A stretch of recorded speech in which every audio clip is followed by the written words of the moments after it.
Hola, ¿qué tal? Dios le bendiga. Yo soy el pastor José Rivas y me encuentro en la ciudad de Houston, Texas, capital mundial del avivamiento. Es para mí un honor y un privilegio poder contar con su atención para traerles un consejo de la palabra de Dios.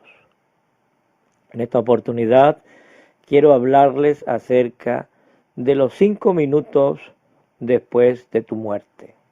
5 minutos después de nuestra muerte. Ese pensamiento vino a mí después que pasé yo por una gran prueba, después de haber recibido una llamada del hospital de aquí de la ciudad donde me habían hecho un examen y habían tomado muestras para llevarles a hacer un examen patológico. Y la llamada era para decirme que estaban 100% seguros de que el tumor que habían conseguido en el colon era canceroso. Y cuando yo recibí esa noticia, lo primero que pensé yo fue en la muerte. Mi madre había sufrido de la misma enfermedad, había tenido un cáncer y a pesar del tratamiento ella murió. Y así muchos hombres importantes como el fundador de la APO murió de cáncer. Y bueno, eso fue lo primero que me llegó a mi mente, la muerte. Y dije, ay, tan joven que voy a morir. Pero 30 minutos después oí una voz que me decía, esta enfermedad no es para muerte, sino para la gloria de Dios. Y se me ocurrió que esa frase estaba en la Biblia, la busqué, y efectivamente fue cuando a Jesús le dijeron de que Lázaro estaba gravemente enfermo y él les dijo esa frase, que esta enfermedad que sufría Lázaro no era para muerte, sino para la gloria de Dios. Y eso fue lo que yo oí. A partir de ese momento yo comencé a estar 100% tranquilo. No necesité antidepresivos, no necesité consulta con consejeros, no necesité llamar al teléfono de emergencia de suicidio. Eh, Desde ese momento hasta que fui declarado libre de cáncer después de 11 meses de esta terrible noticia, yo la pasé tranquilo y ahora estoy pues por supuestamente más tranquilo.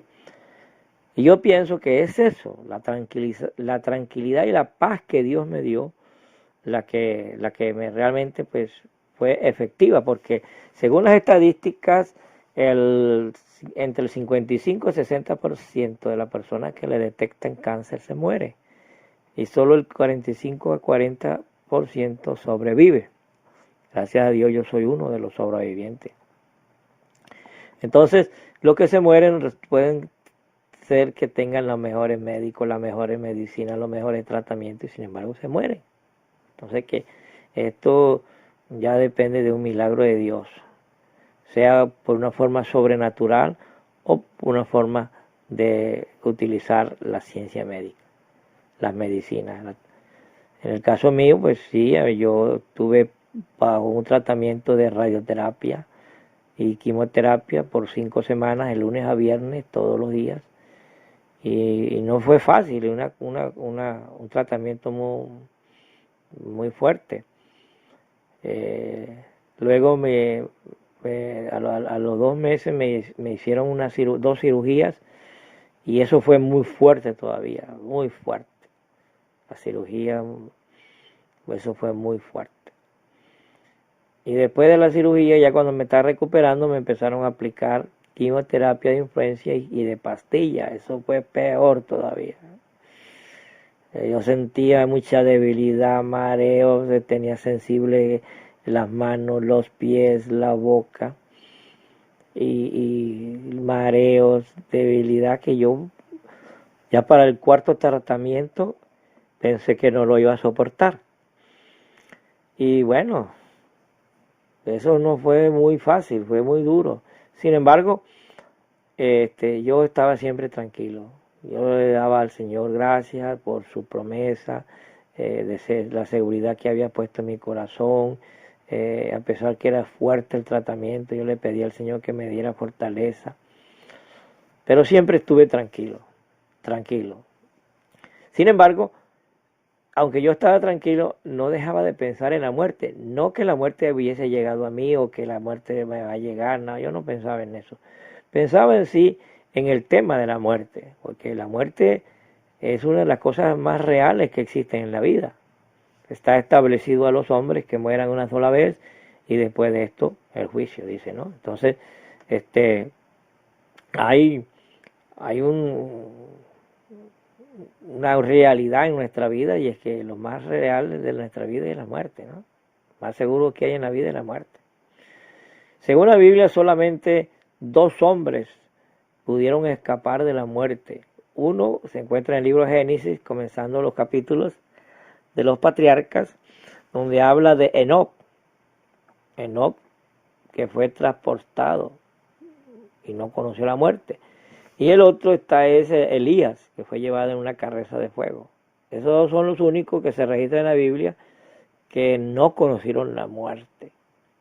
Sin embargo, hay una declaración en el libro Apocalipsis que es conocido como los 2 olivos, que estarán ministrando proféticamente en el tiempo del período del último dictador, conocido como el Anticristo. También conocido ese periodo como el periodo de la gran tribulación.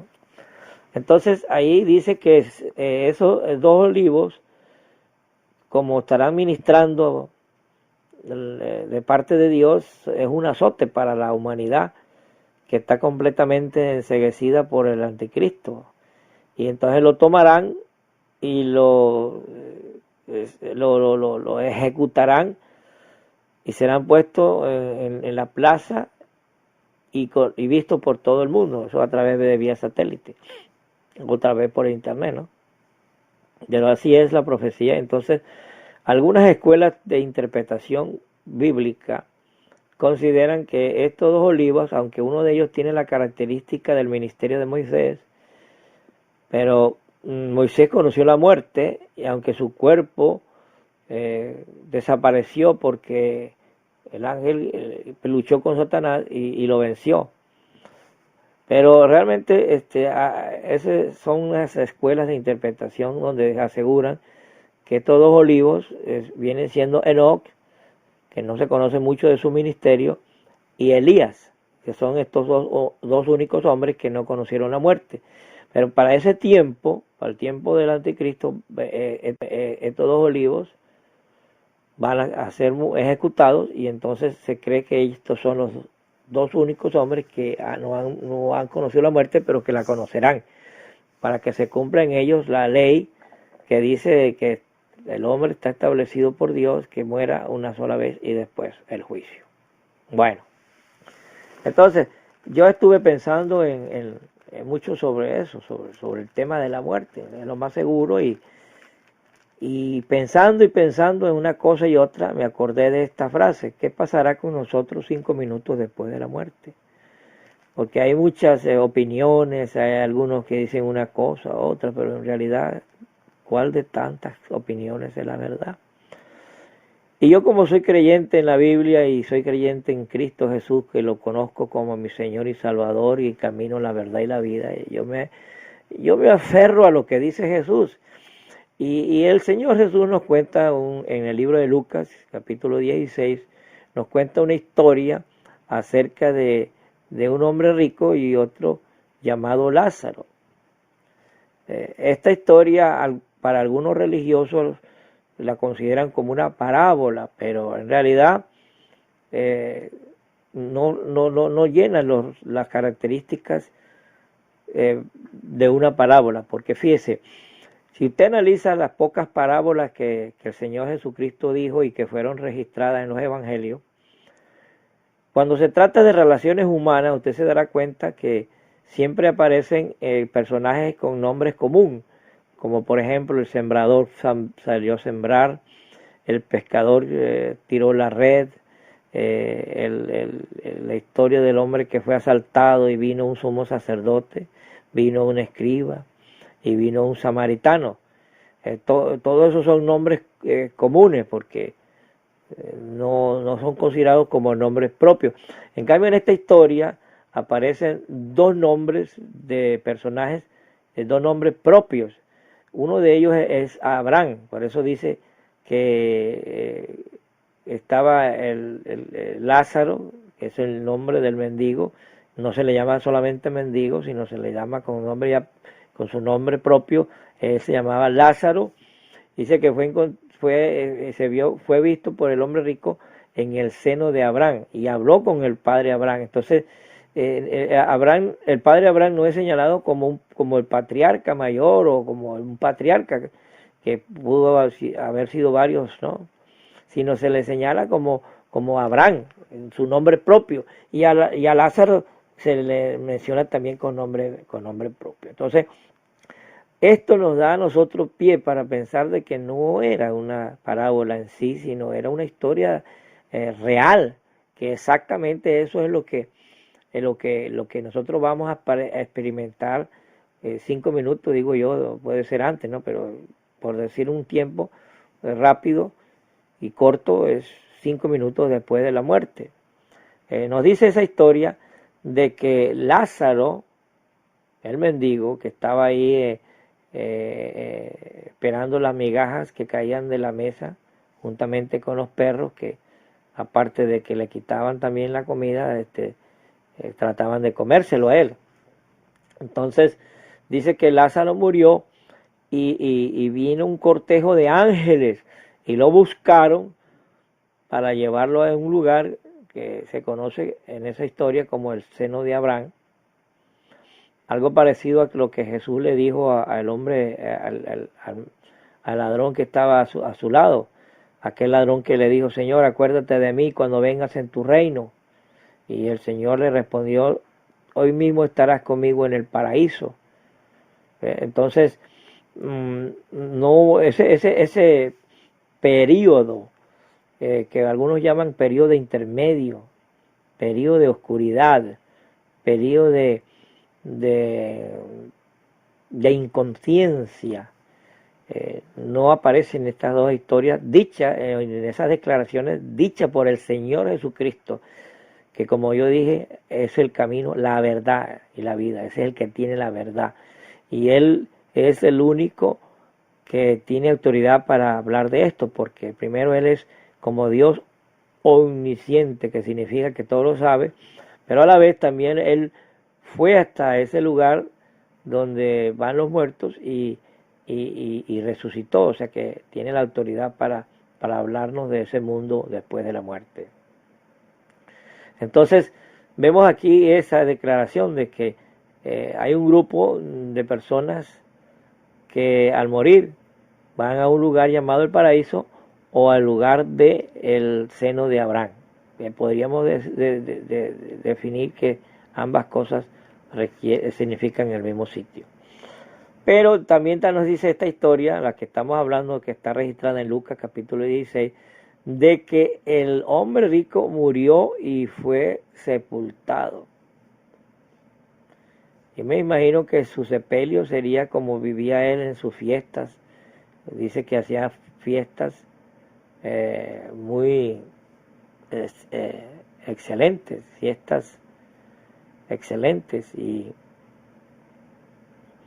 asimismo sería un sepelio muy excelente, mucha pompa, ¿no? Él se vestía de púrpura y de lino fino, o sea, son trajes muy caros y de hombres muy importantes como reyes.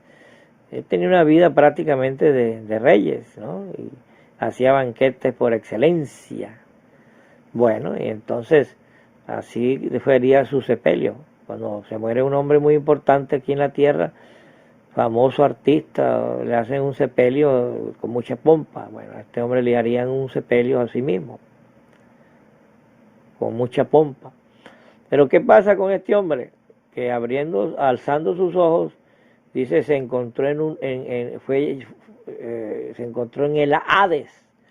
Bueno, y el Hades es una palabra griega que señala el lugar de los muertos, igual que en el Antiguo Testamento está la palabra Seúl, el Seol, que es una palabra hebrea que significa lo mismo, lugar de oscuridad y lugar de muertos. Pero esa palabra Hades, que es una palabra griega, se origina de la mitología griega, ya que en la mitología griega hay un mito de un dios llamado Hades. Este dios llamado Hades fue junto con dos de sus hermanos a la guerra, y no sé con quién pelearía, pero bueno, peleó, dice la mitología, y murió. Entonces él tenía un hermano menor que se llama Zeus, habló con un dios mayor, y que el dios mayor le pidió que volviera otra vez, y el dios mayor le concedió la petición de Zeus, devolviendo otra vez a la vida a Hades y a los dos hermanos que habían muerto con él en la guerra.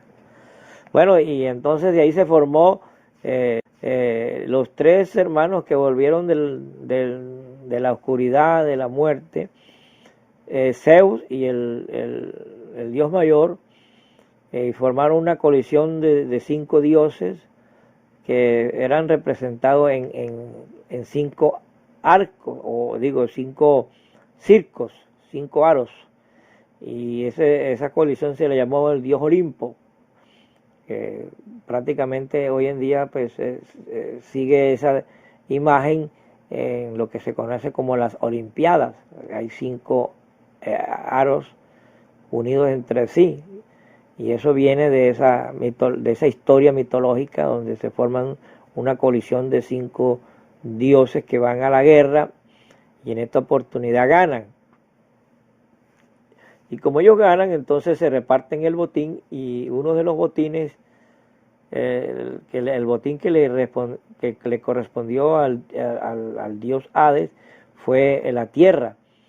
Y él aceptó con mucho beneplácito, porque él consideraba que no solamente en la tierra estaban los muertos, sino que también en la tierra estaban las riquezas, porque estábamos viviendo en esa época, la edad de los metales, donde pues era muy importante el oro, que se extraía de la tierra, la plata se extrae de la tierra, el bronce, el cobre, el hierro, todo eso se extrae de la tierra, las piedras preciosas, los diamantes. Entonces, bueno, él acepta esto como recompensa por haber obtenido una victoria en la guerra. Entonces, me doy cuenta que basado en esta mitología griega, hay hoy en día una influencia en algunas religiones llamadas cristianas, y también en la religión musulmana. Por ejemplo, en la Iglesia Católica, que creen en el purgatorio, en ese tiempo de intermedio, es lo que Zeus hizo con su hermano. En ese caso intercedió al dios mayor por sus 3 hermanos, donde estaba el dios Hades, y que salieron de ese lugar donde estaban para tomar otra vez vida. Entonces eso es como lo que los católicos llaman el purgatorio, ¿no? Que sacan los parientes, sacan a sus parientes difuntos de ese lugar de intermedio, y llaman el lugar del purgatorio. Entonces quiere decir que esto es una influencia mitológica de la mitología griega.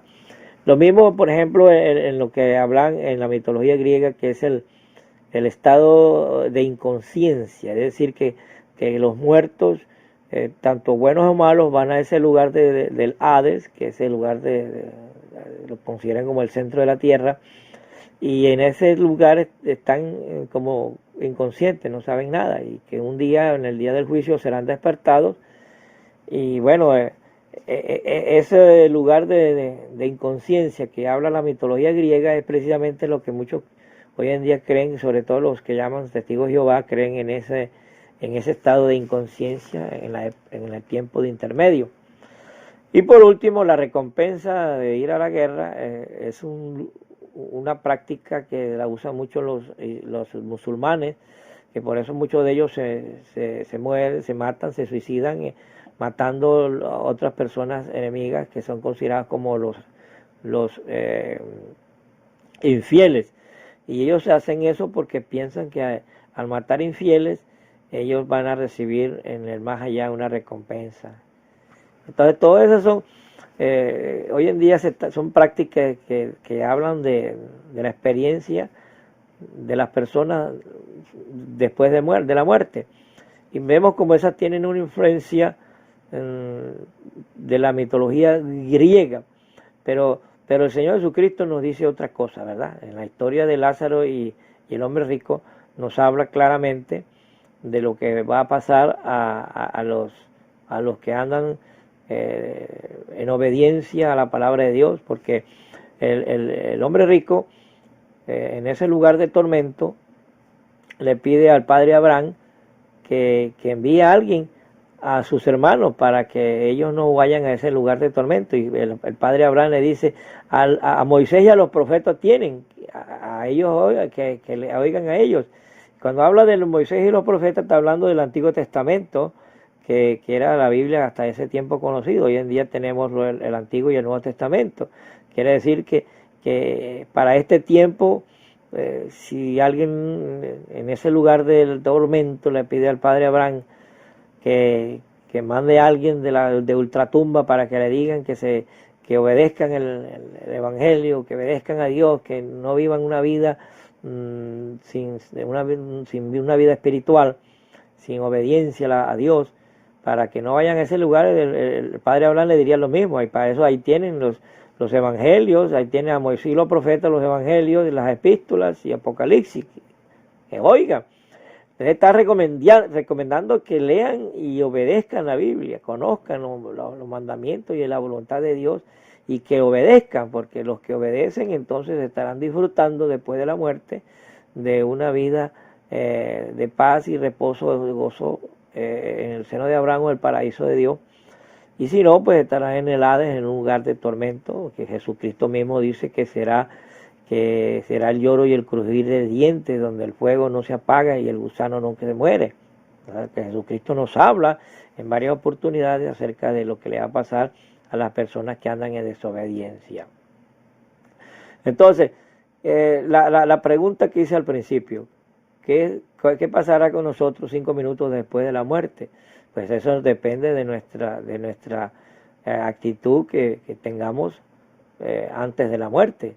Si somos personas que estamos conociendo la voluntad de Dios y obedeciéndola, pues tenemos la seguridad de que vamos a ir al seno de Abraham o al paraíso de Dios. Y si nosotros andamos en desobediencia, pues seguramente nosotros, los que andan en desobediencia, van a tener la desgracia de estar en el Hades o el lugar de tormento. Eso le puede ocurrir a cualquiera, a usted, a mí, que anda en obediencia o que anda en desobediencia. Entonces el secreto está en eso, en creerle a la palabra de Dios, creerle a Dios en su palabra y obedecerle, ¿no? Por eso de la Biblia dice, y predicar el evangelio a toda criatura, el que creyere y fuere bautizado será salvo, mas el que no será condenado. Entonces ahí está, el creer o no creer. Si nosotros confesamos a Jesucristo como nuestro Señor y creyésemos de todo corazón que Él murió entre los muertos, dice Pablo, será salvo. En cierta oportunidad le preguntaron a los apóstoles, varones hermanos, ¿qué haremos? ¿Qué haremos para qué? Para librarnos de ir al Hades. Entonces dice Pedro, le respondió, arrepiéntanse primeramente, que es morir al pecado, bautícese cada uno de vosotros en el nombre de Jesús para el perdón de los pecados, que sepultura de ese viejo hombre en la semejanza de Jesús. ¿Para qué? Para que así recibáis el don del Espíritu Santo, que es la resurrección de una vida nueva. Es un simbolismo de muerte, sepultura y resurrección en Cristo Jesús. Entonces, nosotros tenemos los pasos a dar en los evangelios, ¿no? Y lo que hay que hacer es dar esos pasos, y seguro que al hacer esos pasos y vivir en santidad y en obediencia a Dios, si nos sorprende la muerte o nos llega avisada por una enfermedad que nos va deteriorando poco a poco, sea lo uno o lo otro, estamos seguros que vamos a disfrutar del paraíso del seno de Abraham. Y por lo contrario, si usted en este momento está viviendo en desobediencia y llega a sorprenderle la muerte, tenga la plena seguridad que el lugar de su alma será el lugar del Hades o el lugar del tormento. Yo les invito a que ustedes, en primer lugar, confiesen a Jesucristo como su único y suficiente Salvador, para que Él les perdone por medio de su sangre todos sus pecados, y así comience usted a vivir una vida nueva en Cristo Jesús, de modo que si alguno está en Cristo, nueva criatura es, las cosas viejas pasaron y aquí todas son hechas nuevas. Entonces, luego de que usted se arrepienta, que es morir al pecado, entonces cúbrase con el nombre de Jesucristo para que tenga derecho a la unción del Espíritu Santo, que es en sí el milagro de la nueva vida. Bueno, por mi parte, que Dios le bendiga, y fue un honor y un privilegio poder compartir estas palabras con todos ustedes. Dios les bendiga.